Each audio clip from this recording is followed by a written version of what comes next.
Hey Aztecs, how's it going? This is Immune Disorders 3.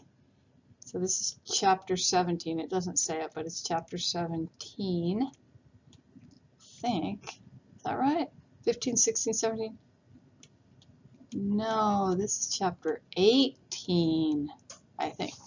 Anyway, so we've gone over type 1 hypersensitivity, type 2 hypersensitivity, type 3 hypersensitivity, and now we're on type 4 hypersensitivity.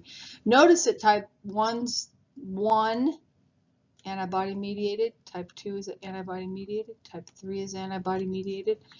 Type 4, however, is T lymphocyte mediated. So don't be confused on that on an exam question. Okay, so hypersensitivities, type 4, these are also called delayed hypersensitivities or cell-mediated hypersensitivities. And like I said, there's no antibodies involved in a type 4 hypersensitivity response. So let's take a look at this cartoon. So here's your skin, and this is just deep to your skin.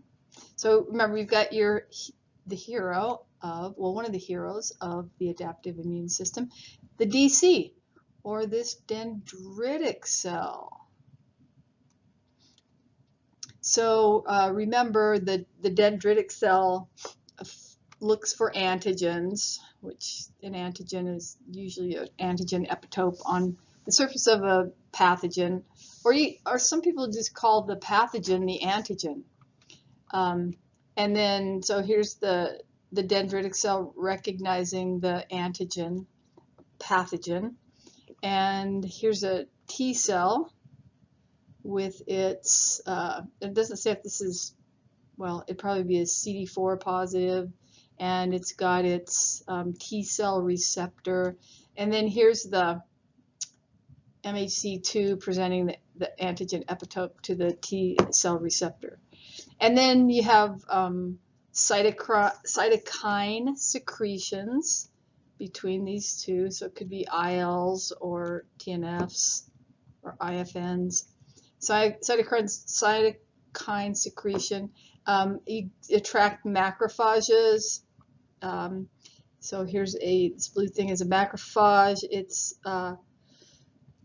crawled out of the blood vessel, so this would be a cut blood vessel wall. These guys would be all endothelial cells, and here the macrophage and the PMN, polymorphonuclear leukocyte or neutrophil, have crawled out of the blood vessel. So actually, this blood vessel here, and then now they're in the extracellular fluid, so you get these cells to infiltrate that fluid, and you'll get a swelling. So type 4 hypersensitivity response. So a small amount of antigen, if you want to do this experiment, a small amount of antigen is injected under the skin of the patient. So this purple stuff's the antigen. After about 30 minutes, there's no apparent change at the injection site, so that'd be here on the skin. But 36 hours later, the patient reports that the area is red and swollen. That's because you've got the blood vessels have become leaky, the macrophages and neutrophils have left the blood vessels and into the tissue, so that the tissue gets red and swollen. So this is hypersensitivities type 4. MHC1 CD8 positive cytotoxic T cell mediated type 4 hypersensitivity. So here is, we kind of looked at this in the last cartoon, but this is my own personal drawings. So here's the cell layers of the epidermis. So remember, you start with the stratum basale and you go on up to the top layer of the epidermis, and then these smiley faces are the chemicals. So the chemicals get into the skin, and then you see here one of these epidermal cells, which is this red guy here, got infected with this chemical or as an antigen, this chemical or this antigen, and it chopped up the chemical or antigen, and it presented the epitope from this antigen or this chemical in an MHC1 complex. So that piece or the epitope. And then a CD8 positive cytotoxic T cell recognized MHC1 antigen epitope and triggered an immune response where perforins and granzymes lyse this infected epidermal cell. So this is all happening in the epidermis. So remember the perforins are those proteins that put a hole in the cell membrane of the infected cell, and then granzymes are poured in and cause apoptosis. And then also the cells can lyse as well because they've got holes punched in them. And as a bunch of these epidermal cells, so a bunch of these epidermal cells here, as they undergo this cytotoxic T cell response, they lyse and they die and they release all their contents. And where you once had nice intact skin, you have this blister. So that is a type 4 hypersensitivity response mediated by cytotoxic T cells. Again, pointed this out several times, type 4 hypersensitivities are not antigen-antibody hypersensitivity reactions. It's a cell-mediated hypersensitivity reaction. And cell-mediated, anytime you see cell-mediated, you should think T cells. So now, the same thing, hypersensitivity type 4 reaction, but in this case, this is a MHC2 CD4 helper T cell mediated, in contrast to the previous one.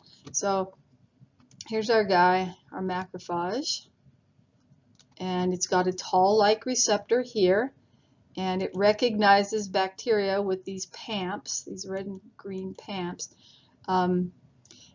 and it engulfs in phagocytoses the bacteria with the PAMPs, chops up the PAMPs into epitopes, and puts those epitopes, those red epitopes from the original bacteria, in an MHC2 complex.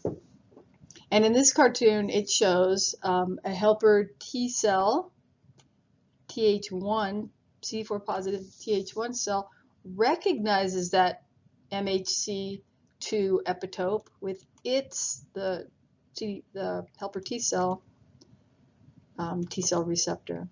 And then over here, a CD4 positive Th2 helper T cell 2 also recognizes an epitope with its T cell receptor. And once these T cells, whether it's a Th1 cell or a Th2 cell, recognizes the epitope in the MHC2 complex, they start secreting cytokines. And also, in addition, the macrophage secretes cytokines. So the macrophage is secreting IL-12 to talk to the Th1 cell. And then the Th1 cell, when it gets this signal, and this signal, T cell receptor binding, will auto-stimulate. So it will secrete, the Th1 cell will secrete IL-2. IL-2 will bind to an IL-2 receptor on the Th1 cell to fully activate the T helper cell. Over here, when the Th2 cell binds with its T cell receptor, it will release these cytokines, interleukin 4 and 5, and then that will stimulate other cells to release proteases and histamine aces. So, are there any other? Do I have any other? Oh yeah, the helper T1 cell will release this cytokine called interferon gamma, which will come up here and bind to an interferon gamma receptor in the macrophage. So we come down here, when interferon gamma binds to its receptor on a macrophage, this will stimulate an increase in phagocytosis. So now this macrophage is on high alert to phagocytose all these bacteria they can find. Will also interferon gamma binding will also increase the release of nitric oxide and superoxide radical, which can kill the tissue cells in addition to the bacteria. So you get some tissue damage in these MHC2 CD4 positive helper T cell mediated hypersensitivities.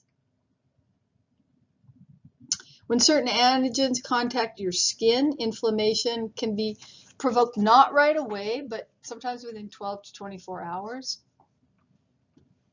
It's slow. It takes this amount of time to see the inflammation in your skin because it takes time for those macrophages and neutrophils and T cells to migrate and proliferate to the site of the antigen. Here's a photograph of a type 4 hypersensitivity reaction. This is the tuberculin response. Maybe you've had this before. The skin is exposed to TB, or tuberculin vaccine is injected under the skin, and you get this swelling. Another type 4 hypersensitivity reaction is allergic contact dermatitis. And an example of that is poison ivy. It has this chemical called urushiol that gets on your skin. If you've ever had poison ivy, you know it's uncomfortable. But it triggers this cell-mediated response, which is synonymous with a hypersensitivity type 4 response. This just shows the pathophysiology of this. It's detailed. You don't have to know the details, but you can read over this if you want to. All these chemicals, formaldehyde, some cosmetics, etc., can cause type 4 hypersensitivity reaction. I actually got this one time. This is like 2 years ago. I bought some lip balm at the dollar store. That was stupid. And I put it on my lips and they just like swelled up. And I was like, what happened? I went to the doctor. She said, you have allergic contact dermatitis. And she gave me some corticosteroids, and it worked. And I didn't buy lip balm at the dollar store anymore. Okay, graft rejection. That's a hypersensitivity type 4 reaction. So let's take a look at this. Here's a transplanted cell. So let's say you needed a lung transplant or a kidney transplant or something. It's a transplanted cell. And this transplanted cell has its own unique MHC class 1 molecule. And this MHC class 1 from a transplanted cell will not look like your MHC class 1 molecules in the recipient's cell. So that's the problem right there. All right, so here's transplanted cell talking to the CD8 positive cytotoxic T cell. So T cell comes in, hey there, you've got a funny looking MHC. And it does, because it's not a self MHC. Are you from this part of the town? And transplanted cell said, yeah, it's nothing. Busy day. Hey, officer. And then transplanted cell thinks to itself, uh-oh, I'm being detected.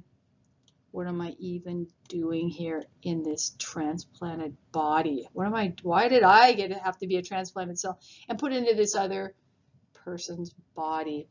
But this cytotoxic T could possibly kill this transplanted cell, and that's called graft rejection.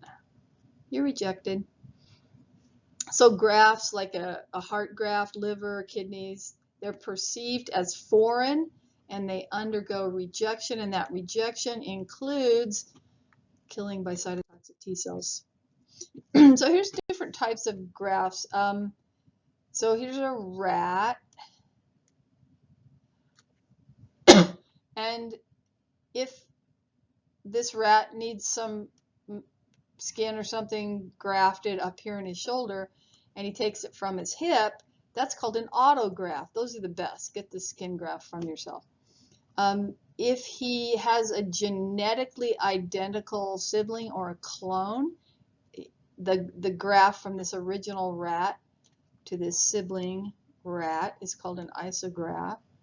If this is a genetically different member, but it's the same species, that's called an allograft. And if the rat donates the graft to the foreign entity, which is a cat in this cartoon, that's called a xenograft. Which type of transplant has the lowest risk of being rejected? Obviously, the autograft. Which type of transplant has the highest risk of rejection? Obviously, the xenograft has the highest risk of being rejected. So there's a disease, graft versus host disease. If you do a bone marrow allograft, can be used to treat leukemias and lymphomas, but what they do is they use radiation and drugs to kill tumors in the patient's bone marrow, so that then the person can't really mount an immune response. And then the donated bone marrow, usually from a family member, is injected, and it makes new leukocytes. And then hopefully in a few months, the immune system is restored. And then here's just, this looks like doesn't this look like a cheese peeler? Seriously, it really looks like some kind of cheese peeler. Here's some forceps pulling off the skin, a graft taken from patient's healthy skin and maybe put it on a burn area in another part of their body.